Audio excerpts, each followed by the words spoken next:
All right, 2024 BC free response questions. Question number 2, which is, of course, calculator active. This one is a parametric style question with some curvilinear motion. A particle moving along a curve in the xy plane has position x of t, comma y of t at time t seconds, where x of t and y of t are measured in centimeters. It is known that x prime of t is equal to 8t minus t squared, and y prime of t is equal to negative t plus the square root of t to the 1.2 plus 20. At time t equals 2 seconds, the particle is at the point 3, 6. So this last bit, chances are what that means is that we're going to have to find the position of the particle at some other point. And I mention that because we're given basically the derivative. So basically the x velocity and the y velocity here. Okay, so a pretty common set of questions here on A. We want to find the speed of the particle at time t equals 2 seconds and show the setup for your calculations. So of course, this being calculator active, all I have to do is make sure that the work is on the paper, and then of course I'm going to use the calculator to actually do the calculus for me, right? Okay, so setup on this part A. Here's the understanding. Let's say that in the coordinate plane, now we don't have position, we have the component velocities in the x direction and the y direction. So let's say, for example, this is the velocity in the x direction here. So I'll call that x prime of t, right? And then we have the vertical component here for the y prime of t. And then what we want to know is the speed. Well, the speed is supposed to be the magnitude, which is the resultant vector of these, which is basically the Pythagorean theorem. And we would call that the velocity, right? Which are not the velocity, the speed, the magnitude of the velocity. So for us, again, it's just Pythagorean theorem. I can see the right triangle right there. And my setup is going to look like this. So the absolute value of the velocity at 2, or you could just say speed, or you probably don't even have to write that, is the square root of, specifically, x prime of 2 squared plus y prime of 2 squared. Extra little parentheses there. Now, of course, I don't have to actually solve this by hand, and oh my god, don't spend any time trying to do that. You want to just chunk these things straight into the calculator. Oh, let me side by side this so it's easy for me to type some stuff. Okay, so here's one of those instances where you don't technically have to put this in terms of t's. You can leave it in terms of x's, which might be easier to type since you have a little x here. But if you have a keyboard, because you're on your Chromebook, especially on the actual AP exam, it doesn't really matter.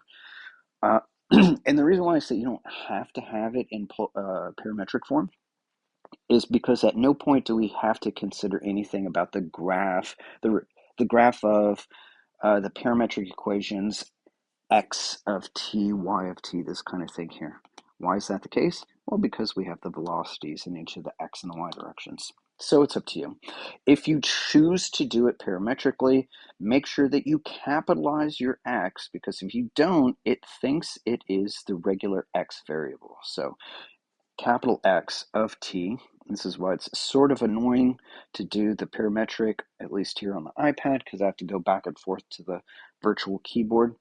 Anyway, is equal to, what do we got? 8t minus t squared.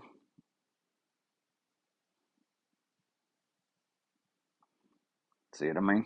See what I mean? Anyway, so there's that. That's the velocity in the x direction, and then we want the same thing for the y direction. We don't actually even need the little graph grid. I think at some point we will on one of these questions. We'll see. Anyway, so do the same thing, capitalize your y. If you don't, it thinks it's the regular y variable of t, and this is how it knows that it's parametric. And we've seen some examples. Why did I just throw a pi in there? We've seen some examples where we can actually graph, or maybe we're required to graph the resulting parametric set of equations if we had the actual x and y coordinates but we don't. We have the velocities. Okay, and what is this one? A negative t, and then plus the square root. What a weird equation. Anyway, so t to the 1.2. That looks crazy. And then arrow out of that, and then plus a weird 20. Almost looks like a straight line, but it's got a little bit of a kink in it right there. You can say a little kink. Anyway, I've heard that there is one of my former students who really enjoys the kinky graphs. Okay, so, oh yeah, I was still supposed to use the little calculator here to compute the speed. So I'll type in exactly what I had up there on the screen. Now I don't have to type in x prime because that's what our x actually is. So parentheses, capital X, if I can find you. I wish on the screen it had parentheses. I don't have to keep bouncing back and forth, but hey, it don't. Anyway, nope. Well, no, what are you doing? It needs to be a 2. Yes, I think so. And then parentheses squared. Is that right? Yeah, I'm going to go with it. Plus, do the same thing with the y business. Throw a 2 in there. Oh, I forgot my little extra parentheses. I bet it actually does not even matter if you throw these extra parentheses in there. Squared. Okay, so we got 12.305 when we round this thing. So 12.30 says 4. They would take 304, but I'm going to do traditional rounding here. And as far as this goes, this is speed. We're doing centimeters. We're doing seconds. So this is centimeters per second. Now, you don't have to include the units. If they wanted the units, they would ask for the units, but here they didn't.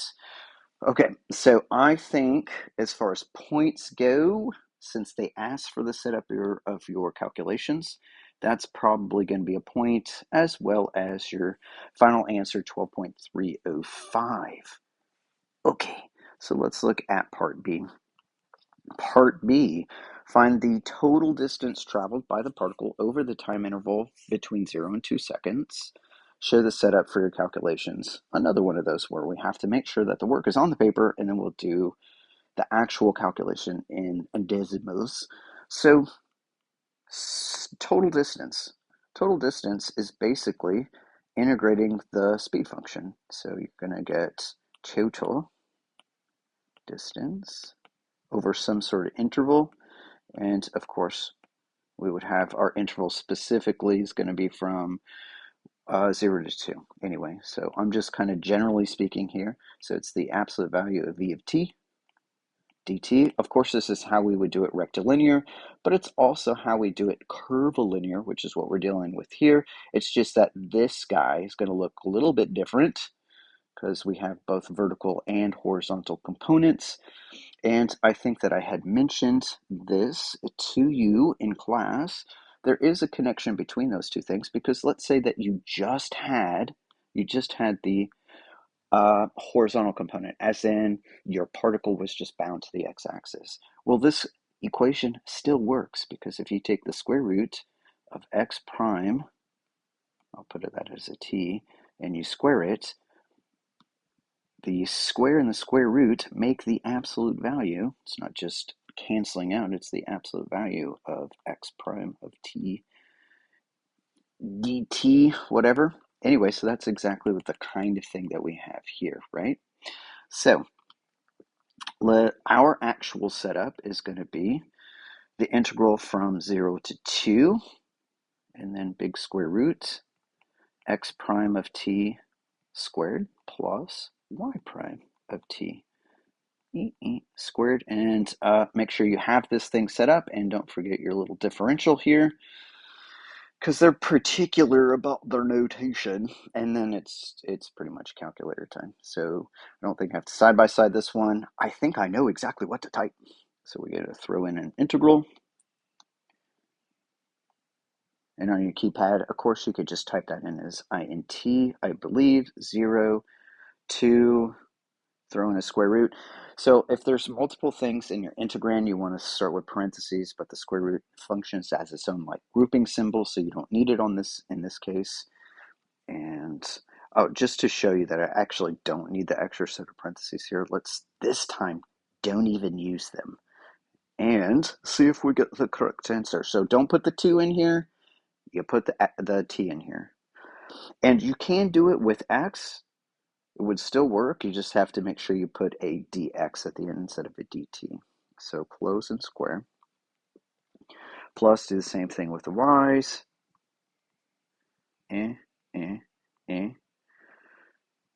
Close and square, and then go away, and then make sure you arrow out of that, and then put your dt.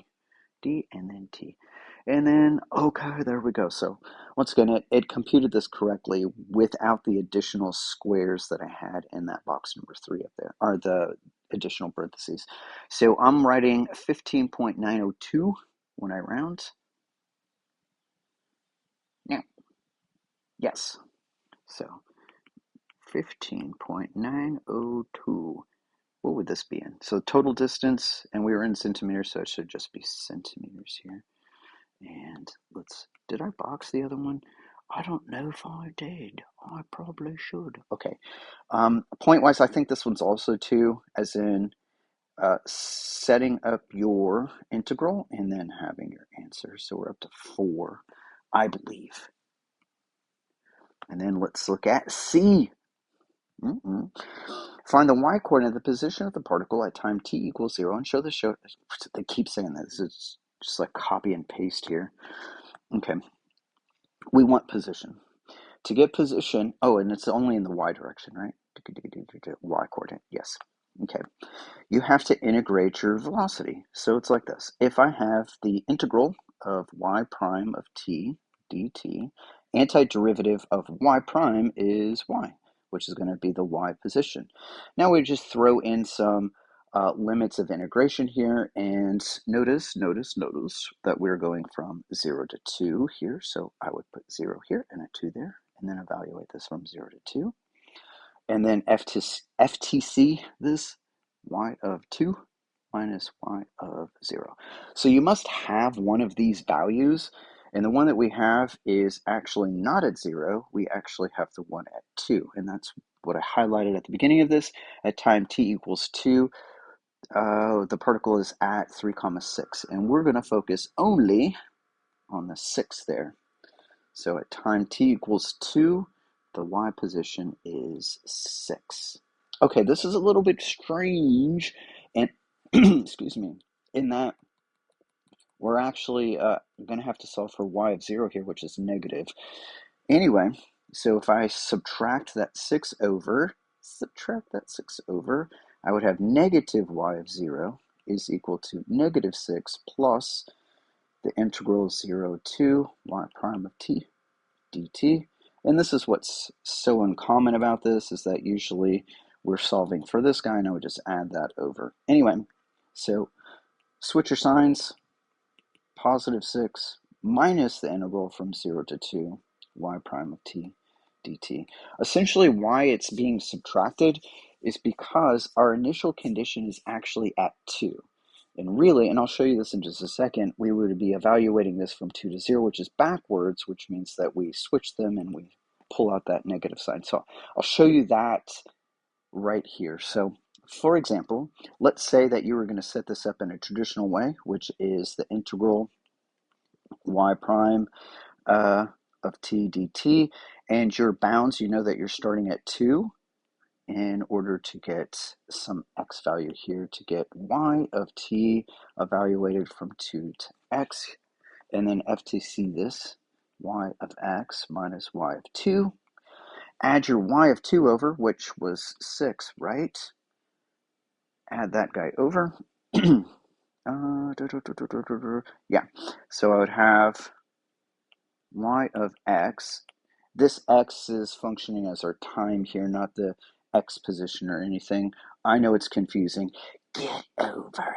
Plus integral from 2 to x of y prime of t dt. And then you go to evaluate y of 0, and you get 6 plus, oh, Our bounds of integration are backwards. This is crazy. What are we going to do? Well, we're going to switch them and then negate the integral. So this would be y of 0 is equal to 6 minus integral from 0 to 2 y prime of t dt, which is the thing that I got the first time. This guy right there. Whoop. All right, just chunk that thing into the calculator. Will I remember what to type? Let's see. 6.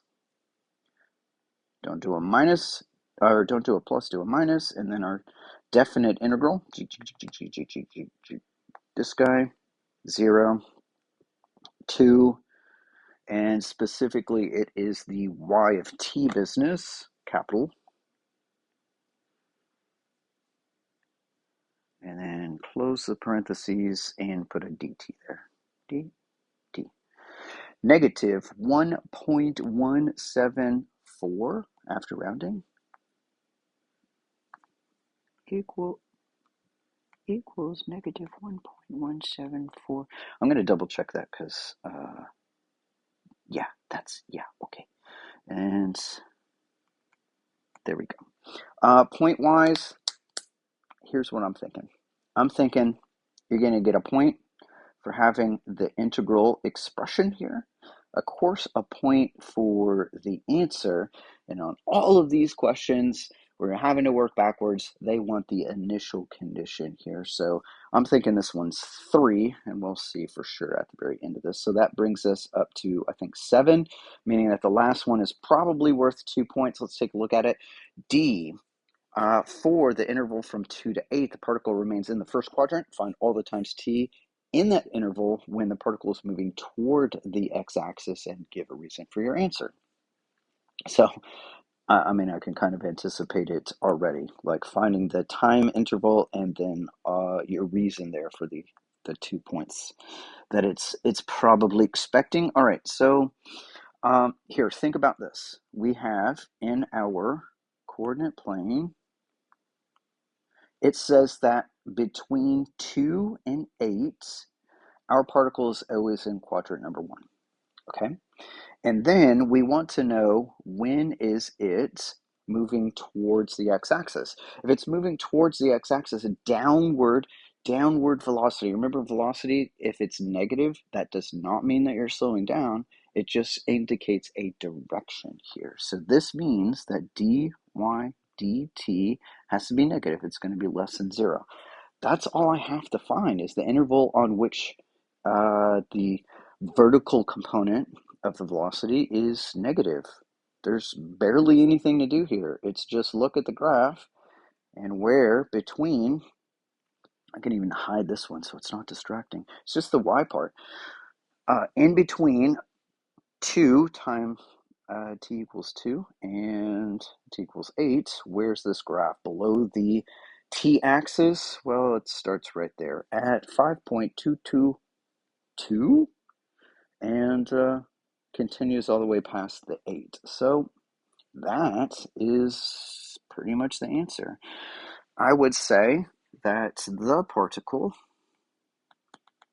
don't worry, they don't take off spelling for don't take off points for misspelling the word particle. The particle is moving toward the x-axis on, and I'm going to say, what was that number? It was, let me see if I can remember, 5.222, I think it was something like that. And that one is where the velocity is actually 0, so I'm not going to include that one, to 8, and the velocity is negative there, excuse me, below the x-axis, so I'm going to close that one. Since y prime of t is less than 0 on this interval. Okay, so point-wise, I'm thinking intervals 1 and reason is the other one for our 9 total points. Okay, so let's look to see how we did with a scoring guideline, which I have conveniently embedded right down below here. Okay, and then also look at some of their scoring notes. Okay, so we can see that we've got 2 points here 1 point for the setup, and our setup was identical to this, and a point for our answer, and I do believe that that is the answer that we had, 304 or 305, I think, whenever we round it. Where are you? Yes, exactly. And they even said that it was in centimeters per second, not that it mattered. The first point is earned for either of these expressions. Okay, good. Response that presents the exact answer like this gets both points. So in other words, they had the setup with the actual numbers inside there. Who's doing that? Really, who is doing that? The second point is earned only for the answer. A second point is earned only for the answer of 12.305, regardless of whether the first point is earned. In other words, if you just had this without having your setup, they still give you that point, which is unusual because they usually don't do that. And this time they actually did. In other words, if you have an answer, a naked answer with no supporting work, often they don't give you that point for that answer. This time they did. A response that includes a linkage error, pay attention, such as any of these earns at most one of the 2 points. What that means is, look, here they have an algebraic expression or a calculus expression, honestly, that is general. In other words, this is a function here. This is an expression, I should say, and it has an infinite number of outputs, but they're saying that it's equal to a specific answer, which no, that's what they're calling a linkage error here. They're basically going to withhold one of your points from you. Okay, missing or incorrect units doesn't affect anything. Part B, also 2 points. An integral, so setting up that integral, and our answer that looks familiar, so 15,902. When we round, yes, 15,902. Let's double check. 15, yes, okay, good. So we have that set up correct. Scoring notes, there's just a couple here. The first point is earned only for an integral looking like that, or mathematical equivalent, with or without the differential. Interesting. So this is the thing that I was putting into the calculator, showing that the parentheses, it didn't matter. And it says that is not a parentheses error. Second point is earned only for an answer of blah, regardless of whether the first point. So they did it again. So they're giving you credit for this, even if you didn't have that. Again, I say that that's pretty unusual. And let's look at part C. So part C, 3 points, definite integral. So this guy here uses the initial condition. That's the basically the 2, 6, the time to y position is 6, and our answer. And it looks like that's all of the things that we had with a negative 1.74. Double check, pretty sure that's what we had. Yep, okay, good. Let's look at some of the scoring notes on this one. Oh my God, not all of them. It's going to be forever, but we'll look at some of them here. Oh, an answer of this with no supporting work does not earn any points. So here they go. They just switch the expectation on us. So on the previous two, if you had just the answer with no supporting work, that still gave you one of the points. Here they're saying, nope, no can do. How are you supposed to know? Always show your work. That's how you know. First point is earned for either of these integrals here. So notice the balance being switched. They still give you that point. Second point is earned for any of these, which, I mean, we had one of those. We didn't put the y of 2. We had y of 2. We added it over with the 6 in it. Response that attempts to evaluate this does not earn the first. Why would you do that? Such a response can earn the second point by attempting to solve for the constant of integration by presenting an expression as an antiderivative and evaluating this t equals 2 and setting that to 6. In other words, you get the point for using the expression, or not the expression, the initial condition point here. Where the heck is it? Even if you try to take the antiderivative incorrectly, but you had a plus c and you use the initial condition, they still give you that point. Okay. Response that reverses the limit of integration like so, or blah, blah, blah, earns the second point but does not earn the third point. So notice that they switch these like they're supposed to, but they didn't switch the negative sign here. To earn the third point, response has to have at least one of the first two. So in other words, your answer, to get credit for the answer, you either had to have have evidence of using the initial condition or have that integral expression. Okay, a response containing any linkage errors can earn at most 2 of the 3 points. So they're discounting one of your points if you have a linkage error like so. Like, notice that there's no initial condition here, and this integral is not equal to negative 1.174. It has to have that 6 out there in the front, and you're subtracting these. So this is any of these kind of things they're considering a linkage error, where you're saying that something is equal to something else when it is truly not actually equal. Missing differentials, we've talked about this before, that they only take off if it is ambiguous. Unambiguous, you have your initial condition out here and then your integral separate from those. That is unambiguous. They know where this thing is supposed to end. However, this is ambiguous. You put your initial condition after this with a plus sign. Well, where's the dt? Is it out here or is it in here? That's so you lose a point for that. Okay, if a response provides work for both the x and y coordinate, oh, who cares about that? However, a response that reports only completely, this is kind of interesting. Let's say you did the x coordinate instead of y coordinate. They give you 2 of those 3 points because you did all of the work correctly. You just did the x coordinate and you didn't get the y coordinate point. Okay, and then finally D. D is worth 2 points, and those 2 points are considering the sign of the y's derivative and then the answer. So I was not right. I thought that this first point was going to be the interval here. So let's see what they say about this. And of course, they are saying because the derivative is positive. Wait, no, because y prime is that will be moving toward the x-axis when I did not include this because they told us in words that it was above the x-axis, so I did not point this out. But that does make sense, right? So y has to be above the x-axis, so the y value has to be positive, and then the velocity has to be negative going down, and that occurs on the interval that we stated. Notice that it didn't include 8. I wonder if they mentioned something about that here. The first point can only be earned, or can be earned, by stating any of these. Look at all these things. So setting the derivative equal to 0, saying it's negative, saying it's positive, I don't know why, or even stating the critical number right here. And of course, they're saying that derivative can be written in Leibniz notation. And the second point cannot be earned without the first. So you cannot get, if you just give the interval, they're not going to give you that point here. They do it again. So they're sending us some mixed messages.